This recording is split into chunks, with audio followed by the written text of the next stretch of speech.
Good evening, I'm Briana Supardi.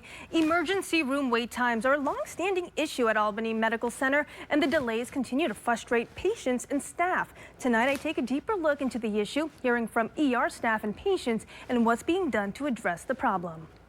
27 hours. That's how long Cynthia Cohen waited at Albany Med's emergency department before she was finally seen.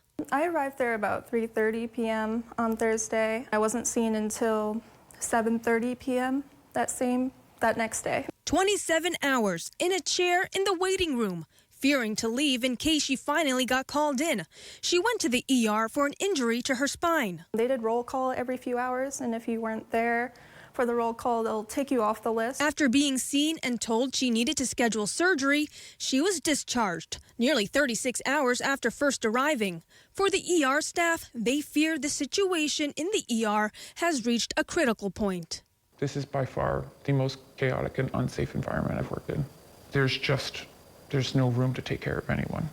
This emergency room nurse, who wants to remain anonymous, believes the automatic acceptance of transfers is causing the hospital to take on more patients than they can handle. They just bypass their closer hospitals that have these specialties. Because we're on an auto accept program, there's no reason to take these stable transfers when they can have these things done, the next morning or the next day in their own area. This nurse says patients aren't getting the care they deserve because of the overcrowding. It's hard to put your head on a pillow at night and go to sleep knowing that that is happening. Albany Med's ER team is one of the best, most emotional, or most professional and kind human beings I've ever worked with. And I think we just want to see the right thing being done for the patients. I took these concerns to Albany Med. We have the capacity, we will care for that patient. If we have the capability, we will care for that patient. But those are the two conditions.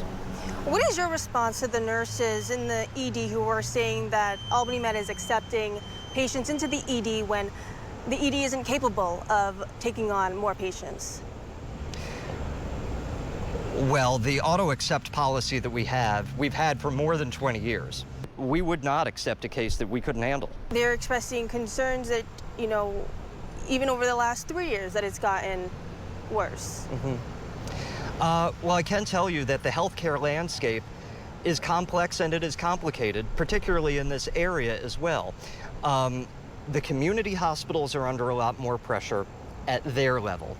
As the safety net hospital for the area, we are receiving more patients than we had previously. Markham adds that the hospital has made investments to grow the workforce and that there are expansion plans for the emergency department. I'm told an 8,000 square foot expansion plan is in the works.